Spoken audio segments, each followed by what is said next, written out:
பாஸ்போர்ட்டை 10 ஆண்டுகளுக்கு புதுப்பித்து தர உத்தரவிடக் கோரி காங்கிரஸ் எம்பி கார்த்தி சிதம்பரம் தாக்கல் செய்த மனுவுக்கு விரிவான பதிலளிக்கும்படி மண்டல பாஸ்போர்ட் அதிகாரிக்கு சென்னை உயர்நீதிமன்றம் உத்தரவிட்டுள்ளது.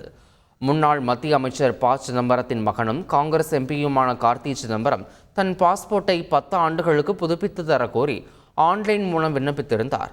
இந்த விண்ணப்பம் பரிசீலிக்கப்படாததால் மண்டல பாஸ்போர்ட் அதிகாரிக்கு எதிராக கார்த்தி சிதம்பரம் சென்னை உயர்நீதிமன்றத்தில் வழக்கு தொடர்ந்திருந்தார்.